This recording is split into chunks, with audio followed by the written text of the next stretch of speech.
Taurus rising. How you doing, Taurus? This is your mini reading for the Capricorn solstice portal. This is one of the biggest portals of the year when we're transitioning into a new earth cycle, right? In the northern hemisphere, the days are getting longer. We're activating our yang energy that takes us up to the Cancer solstice. In the southern hemisphere, we're activating our inner yin energy, right? My name's Chloe. I work with card divination, astrology, and I channel multi-dimensional energies through my body, both in the form of physical and vocal light language. All of this brings in healing, attunement, and activation codes to the messages that want to come through in this reading. At the time of recording, the ascendant is in Taurus, so we're getting big Taurus energy show up. Love how that was very empowering, what was coming through just then. Right, so as I said, this is a portal.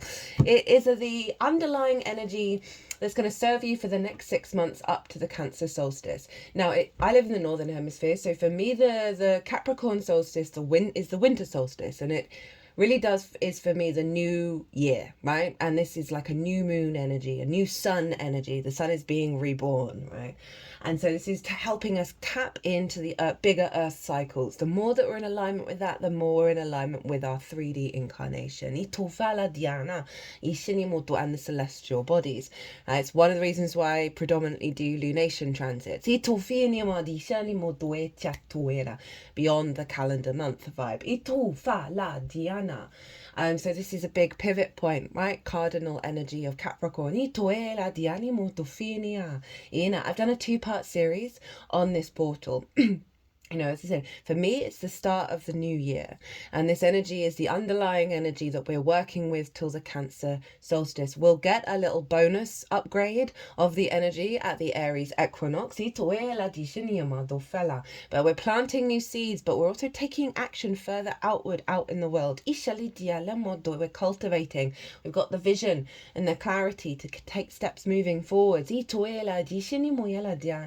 there's a 2-part series. In part 1, I break down the astrology of the exact moment the sun moves into Capricorn in way more detail, right? And that forms an energetic blueprint that we're then working with collectively. Also pulled collective tarot cards, and some big transmissions came through, which I'm not surprised in that part 1. Part 2 is where I read these oracle cards, and the correlation between those 2 readings were phenomenal. Such beautiful energy. I really don't want to give away any spoilers, because the energy was just wild, and I want it to unfold. If you have the time or the inclination. So in this reading, I'm going to be breaking down the astrology I read for the rising signs, so for Taurus rising. If you don't have Taurus in the first house, look to the house it does fall in. Look to the themes of that house, and you want to apply those themes along with all the other meaning you've got going on in the sign of Taurus to the messages that come through. It will be as if that Taurus energy, wherever it falls in your natal chart, has now energetically moved to the first house. So the astrology for the rising sign will still link in. You just got to add on your own natal chart meaning on top of it. For example, I've got Taurus in the 10th along with my North Node and Black Moon Lilith. So I would apply all the themes of the 10th house and the meaning of the North Node and Lilith to what comes through in this reading. As always, take what resonates, leave what doesn't. So let's get into it. Now, I'm going to be shuffling for 2 piles of tarot. The first pile is going to be what's the download that you're getting with this portal that you're then working with predominantly over the next 3 months to the spring, the Aries equinox, but it is taking you up to the summer solstice, right? What's the root energy that you're working with and building with outwardly over the next 6 months? Pile 2 is going to be how to work with that energy, help amplify it and support it. We'll also get the card at the bottom of the deck of sort of the underlying manifestation, as well as 1 card from 2 different oracle decks. Okay, there's 3 there. I have no idea what they are. So, where is this happening for you, my lovely Tauruses? Well, this is up in your 9th house of your perspectives, how you map yourself out in the world, your morals, your ethics, your philosophies, your connection to book, religion, source, and nature, science, all of these matrices that are bigger than yourself, that you know you're a part of, and you figuring them out, figuring out how you understand them and how you want to move through the world, how you master things, right? It's all about learning at the highest level, as well as teaching and therefore sharing your perspectives. We're not here to change people's minds. That's up to them. Our capacity of how we share. So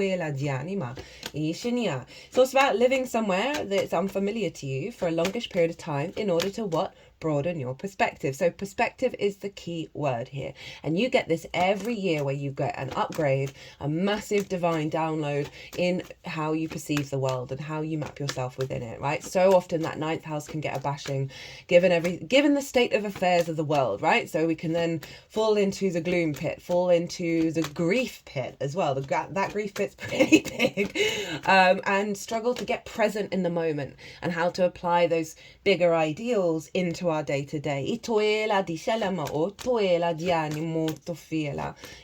Our perspectives can be distorted by groupthink that govern the way that we move through the world. So with this big download and elevation of your perspectives, and this, please go watch that 2-part series, because if you apply that to the 9th house, yes, Taurus, basically very, very magical, very, very, very, very magical, but very grounding at the same time, of like really giving us the freedom to have faith and trust. It's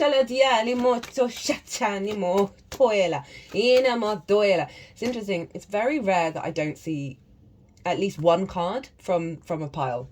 So the fact that I haven't seen any, and I've got to have an element of trust of what's going on here, and trust in the divination, even though I fully do, but we still have a lot of conditioning around trusting it. Capricorn is about tradition, and so it can hold a lot of dogma, but it's really about the ecosystem of the earth, right? And the interconnectedness of the energy that's coming through. Heightened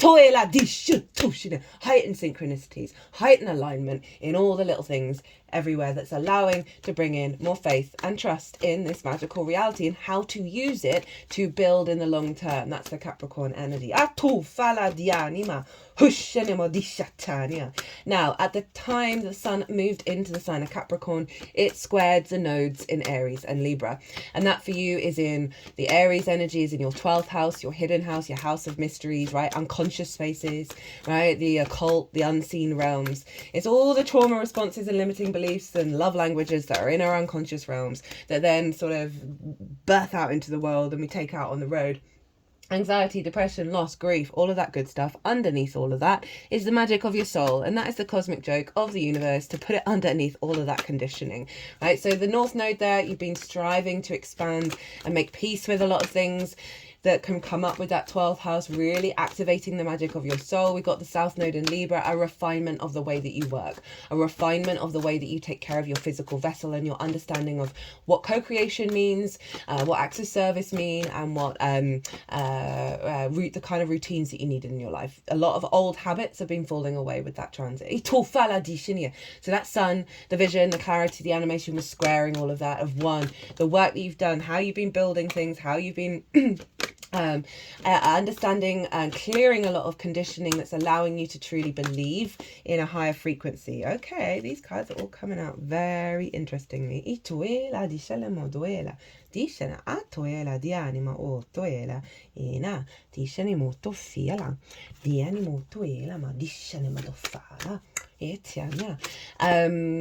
What was I saying? Oh yeah, North-South Node. So very much in alignment with this previous eclipse cycle, which we're now shifting out of. They're going to move into Virgo and Pisces in January. So that leads me on to the next bit. So who rules Capricorn? Well, that is Saturn. And Saturn, so whatever's going on with Saturn is influencing what's going on with this portal and this download. And Saturn is over in the sign of Pisces. Okay, they're wanting an extra card for you, my lovely Tauruses. Saturn is over in Pisces. And that is in your hopes and your dreams, your friends, groups and alliances, and reaping the benefits of your 10th house, which is your life path and your career. This is the house of good spirits, and Saturn has been strengthening your foundations of your capacity to step up to your own path and the integrity behind it. And you've got a bonus card from each of the oracle cards, each of the oracle decks. Saturn's all about making that magic real, giving structure to it. It is about integrity of your emotional body. And it's influencing your perspectives. So Saturn's been creating a new foundation that's allowing you to be very mature in the way that I often find the 11th house, the blocks can be due to the 2nd house, which it squares, which is when we don't value ourselves, when we don't think we're truly worthy of receiving, right? And even if you're rocking around being really confident, it is part of the collective energy, right? This sense of abandonment that leads to lack of self-worth, and the scarcity mindset that's out there of like, you have to be this perfect ideal person in order to receive from source, in order to receive the benefits, right? A sense of a moral piety that can get in the way of the miracles. So Saturn's really strengthening your foundational energy and your maturity when it comes to stepping up to the plate, to sort of activating and putting the work in towards your hopes and dreams, right? Being seen by bigger groups as a sense of authority, and potentially reaping the benefits from that. So I really like this maturity coming in from Saturn, that is allowing you to hope and dream beyond your old limitations while having the maturity and the wisdom to put it into action. And it also, there's a real sense of an embodiment of your foundations of good spirits that Saturn is bringing, right? I know it can be a difficult transit, but it's always got your back. Just trust and believe that. There's wisdom in all of the movements of the celestial bodies. And so this is influencing your perspectives, right? Of, okay, how can I reorientate my perspectives that may be limited in the fact of what can I hope? What can I dream? How can my spirits really be fulfilled? How can I receive anything when there's so much scarcity in the world?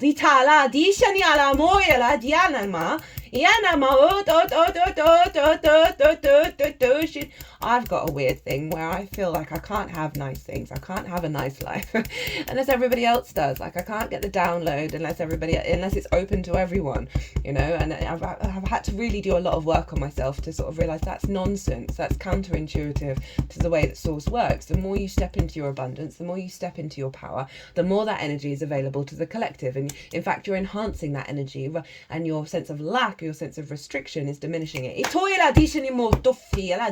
They're hitting around the heart space, so like activating some heart energy here, allowing yourself to love and allow that to vibrate out through you. Anyway, so Saturn is influencing this download of activating the perspectives, right? And really allowing you to build for the long term in alignment with the magical reality that's getting funneling stronger and stronger and stronger through all of our vessels. Okay. At the exact time, the moon was over in Virgo, opposite Pisces, and the Saturn and the moon were both at 13 degrees. So this is an exact degree opposition of the moon in Virgo, in your house of joy, your house of creation energy. Everything I'm going to say stems from that. Pleasure, amusement, games, play, children, both literal children as well as figurative children, such as the inner child, or creative things you birth into the world, right, that feel like your children. Romance, dating, and love. So for the next 6 months, your moon is very in attunement with bringing the joy back into your life, bringing your creative energy where it may have felt diminished and restricted of how can I have joy, how can I have fun, when everything feels like it's burning to the ground.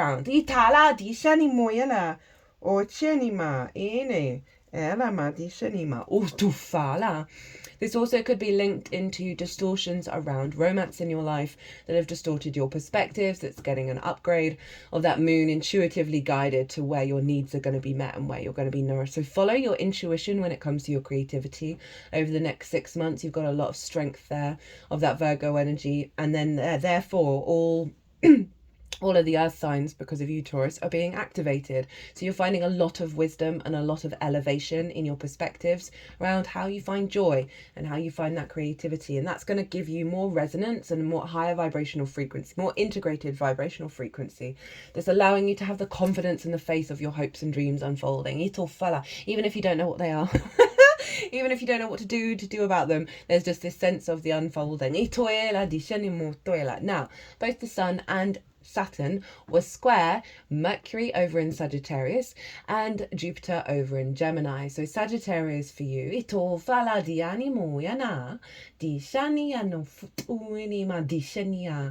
over in your 8th house of the outside world's resources and your interaction with them. So this can be mortgages, this can be a loan, this can be debt that you owe, that's owed to you. It can be inheritance, both 3D and cosmic inheritance, as well as bonuses and commissions, more one-off chunks of money / resources, right? It's also about relationship dynamics. It's the exchange between you and anything other than yourself. Time, money, energy, intimacy, ideas, all of that. And this is where we can get a lot of scarcity complexes, a lot of gluttonous greed energy, as well as codependency and hyper independence, right? And so this is where Mercury is, and this is you getting it's also your relationship dynamic with source and the resources from source. And Jupiter is over in your house of your resources, the 2nd house. This is your skills and your tools of how you manifest and bring in regular income. It's the things that you value, and most importantly, how you value yourself. So if you don't value yourself truly madly deeply, right, then we prioritize things in our lives, we value things in our lives that recreate that lack of value.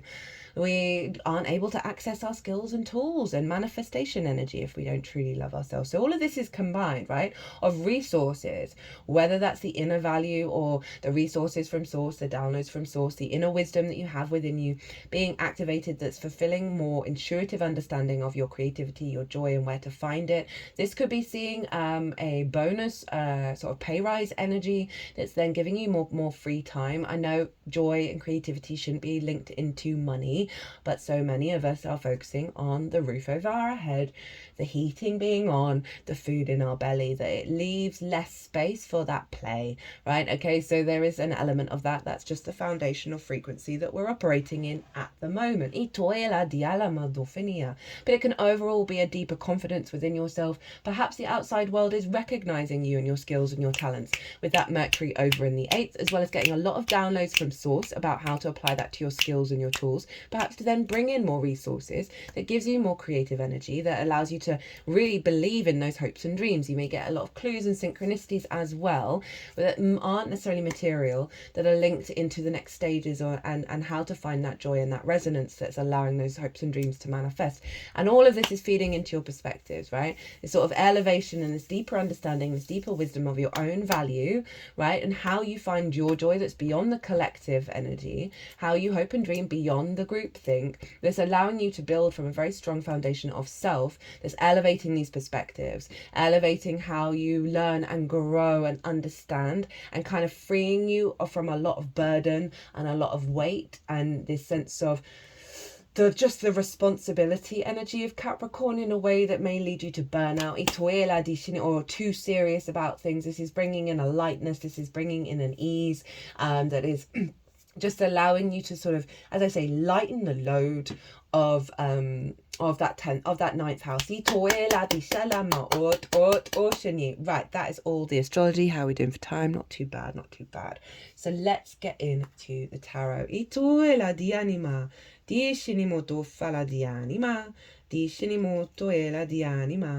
So we have the Two of Pentacles in reverse, the Queen of Pentacles, and the Temperance card.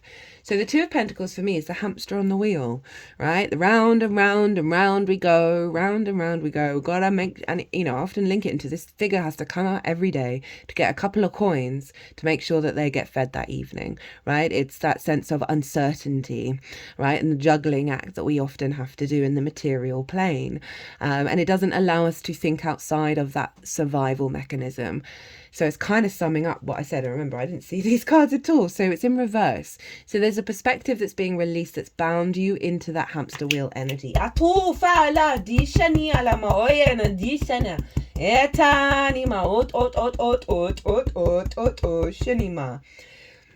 And then we get the Queen of Pentacles. Now she's very, very nourishing. She's this capacity to cultivate abundance, to bring depth and nuance, a deeper understanding of what abundance actually is. What is the fertility of the 3D realm, right? And how to create with it. So it's a releasing of the hamster in the wheel and a cultivating of this new perspective and being able to build from that place. Without the queens, the kings can't make their sovereign action, right? The queens really, as I say, they nurture, they nourish, they really observe and are able to find a deeper wisdom that gives them a strong foundation in order to build on.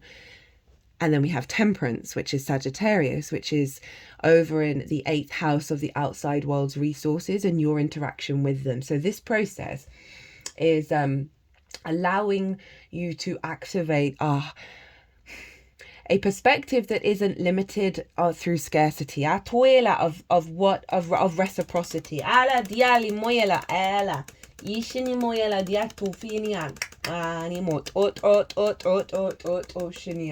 And if you think just about the Temperance card in general, this is the alchemical process of your capacity to now build on all of this and refine yourself, refining your understanding of your incarnation, of bringing that angelic, high integrated frequency onto the planet. It's also about doing things differently, right? We've got the water here combined with the fire of Sagittarius. So this is our emotional body and our passions coming into an alignment.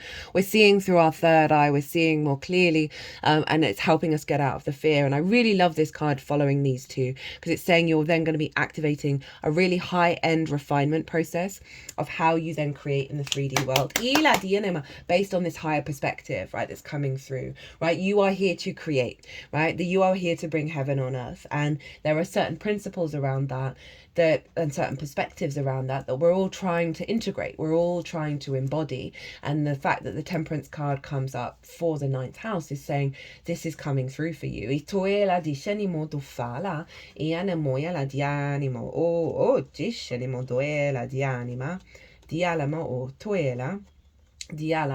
Okay, so how to get through this, how to amplify this energy. We had the 5 of Cups and the 10 of Wands, and then the 8 of Swords. And they wanted the 8 of Swords to kind of be like this, which is letting you know that it's neither upright nor in the reverse yet, right? That this is a process to help get it into the reverse. But firstly, they want you to be aware that these are limiting beliefs, right? These are limiting beliefs that have kept you safe. These are perspectives that have kept you safe. And these are really actually summing up what, the 9th house troubles, right? That grief pit. I said about that grief pit, and I remember I did not see these cards either. And then we've got the 10 of Wands, which is that burden, that weight, that sense of heaviness of the incarnation. And the 8 of Swords is very simply saying these are limiting beliefs. These aren't real. They may feel very real, but they're highlighting where there is a distortion in the framework. So the energies are really and this is actually Jupiter in Gemini. So this is going to help by being mindful of this energy, not discrediting it, not saying you haven't had situations that mean that this is a very real experience, not in any way, shape or form. But they wouldn't bring these up if you weren't capable of looking at this and going, is there another way? Because you've got the frequency around you to activate that other dimension. They're sort of shaking my head at the moment. Like, not in a no way, just in like they're recalibrating the brain. They've now got my fingers on my third eye. And they're taking it out to the brain. Lol. And they're now joining both of these. Because remember, this is halfway up, halfway down. So it's saying you're in this process of releasing these limiting beliefs, of this cage that you think you're trapped in, but you are not. And interestingly, it's about following the water. And there's a real sense of your intuition. Remember the moon over in your 5th house of creativity, right? We've got water here. There's something around the Working with water, being aware of what's stored, the memory that's stored in your water body. Saturn, while it's in Pisces, great time to have salt baths and cleanse that. Ito masala is throbbing as I say that. Ishala madoe shalimodo fala diala. You know, it's I've definitely been a practice of mine of when I've fallen into fear, when I've fallen into catastrophizing, when I've fallen into the bigger picture and gotten out of my present moment and the gratitude that I have for existing, despite the difficulties, despite the struggles of finding a way of finding the awe and the wonder in existing, I think that would be really helpful to get out of that 5 of Cups and the 10 of Wands, right? Of the grief and the burden of life. Itoela di shenia is focusing on the little things, right? Focusing on how you find that joy, how you find that resonance, and find ways of stepping into that energy. Because remember, this is about cultivating that sense of abundance on the 3D, and it's only through daily habit that we can really bring our energy into an alignment where we're not having to do that conscious work, because it's been integrated into the unconscious. So again, real shifting out of perspectives. And again, Jupiter and Gemini over in the house of your resources and how you value yourself. So these are obviously very much linked into the deeper energy within you that doesn't truly feel like it's free, that doesn't truly feel like it is capable of bringing in resources, that it's able to receive, that it's able to access your skills and tools and actually manifest. And this turning up in reverse, it came up in the Jupiter and Gemini transit series a loads.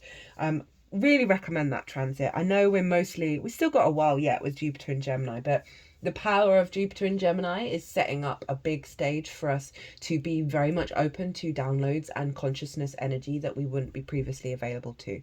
So big energy, and it is saying that you're gonna release them, but you gotta at least acknowledge that they're hanging around you, right? Say your life is great and you're thinking, Chloe, I don't know what you're talking about. I don't have any of this within you, right? Maybe this reading's not for you, but then maybe do some work for the collective, right? Because that 9th house is a bigger outside world energy.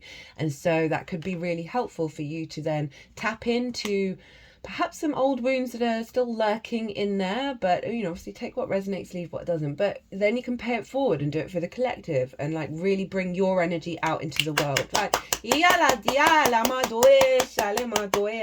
And you never know, things might come up while you're doing that you can help heal and help transmit.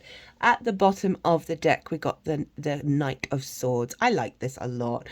This is you activating your perspectives and moving and embodying with it, right? And you see these clouds. The only other card that has these clouds is the 5 of Swords, which for me is one of the most difficult cards in the tarot. And it's all about conflict. It's all about domination and subjugation. The bully in the mind, as well as the bully outside, the bully that we are, the victim that we are, all of that energy, right? And that the figure in the 5 of Swords has won the 3 of Swords, and those clouds are on that card. But the knight is rushing past them, right? It's moving beyond that paradigm, moving beyond that conflict, right? So I love that. And this is a sense of movement here of you embodying these perspectives. Can also bring it back down to the Gemini energy of you knowing your own value, you being confident in who you are, confident in the skills and tools, and your capacity to apply your perspectives into the way that you manifest. Diala madue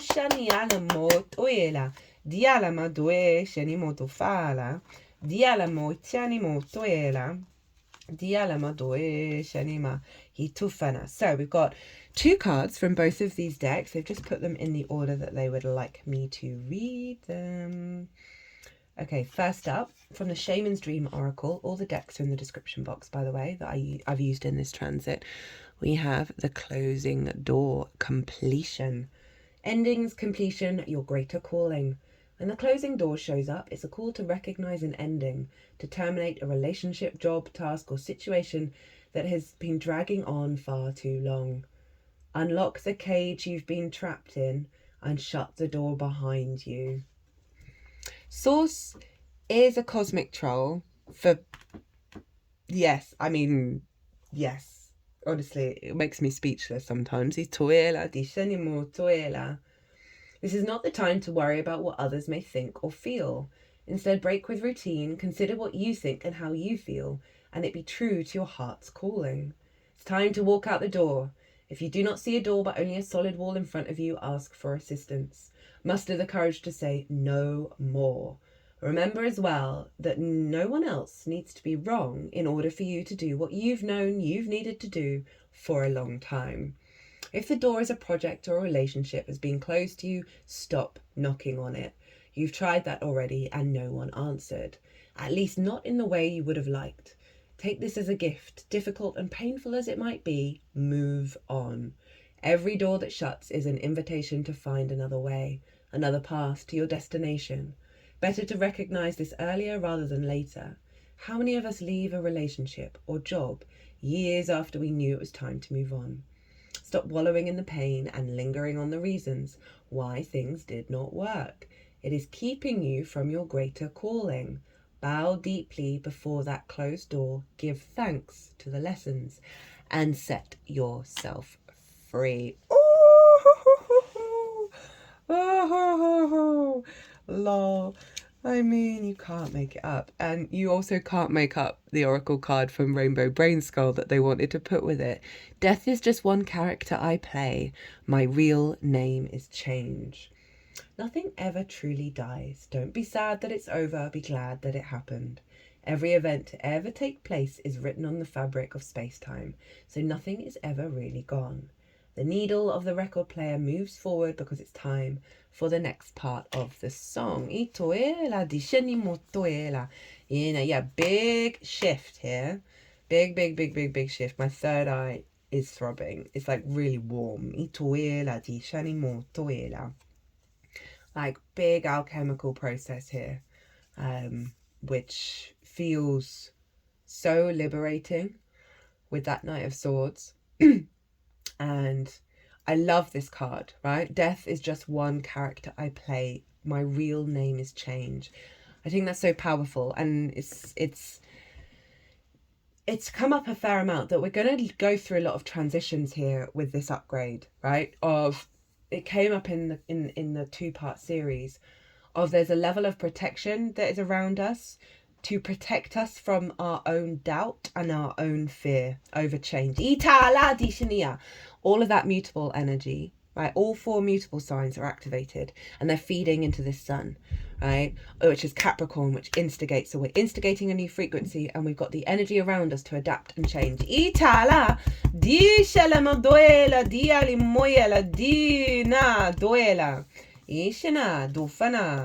Right, next up we have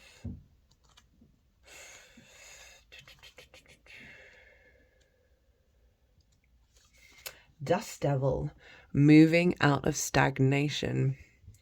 Embrace the chaos, trust in the process, moving out of stagnation. The presence of the Dust Devil causes a ruckus. Some people are afraid of his chaotic nature, believing that he comes to intentionally stir things up. The truth is, you can't expect this dream ally to behave, to bring niceness, to be clean.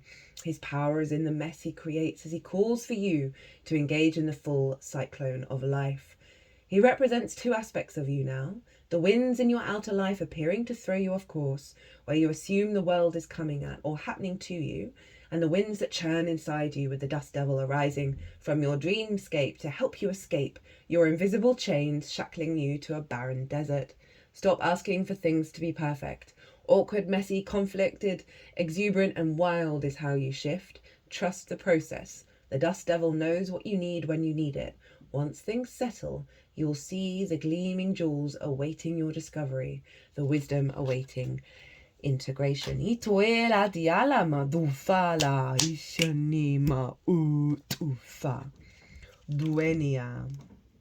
Wow, that's pretty powerful.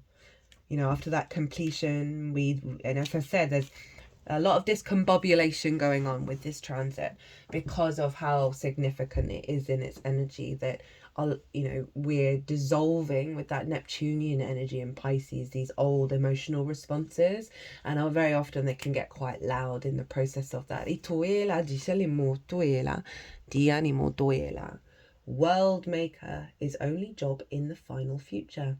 There will always be the need for the vast and unique realm of your imagination. We love originals. Share your vast inner world. It's one thing that can never be automated. That's the moon in Virgo, in your creative energy, right? Getting the support from Saturn of being able to expand with that energy and build with it in regards to where you're headed. Very Capricorn as well, the sort of world maker. You are revisiting the world from the truth of your frequency, the truth of your imagination, beyond the collective group things, right? Well, my lovely Tauruses, what a reading. Very powerful. I know you've got this. I really do. I'm not feeling any tend to yourself. Well, obviously care for yourself and be good to yourself, but I'm not really getting, you got to be really loving and kind. I think you've really got this, and it's just, you're just being told what you're probably already doing already. I just would try a daily practice, right, if these things come up, of just imagining this Eight of Swords in reverse, right? Of this is an illusion. This is showing me what's an illusion. What would I have instead of this? Taurus, I hope this resonated. I hope you liked it. If you did, hit that like button. Leave me a comment. What were you up to over the Capricorn solstice? It brings me a lot of joy to hear from you. Oh, I don't think I mentioned at the beginning. At the moment, there is 50% off all personal readings linked into the Mars retrograde that's going on right now. Email me directly if you want to take me up on that offer. If you want just a general personal reading about absolutely anything, my website is everywhere. If you want to pay by PayPal, again, email me directly on that one. But other than that, my lovely Tauruses, be good to yourselves, be good to those around you, safe travels, and be well until we meet again.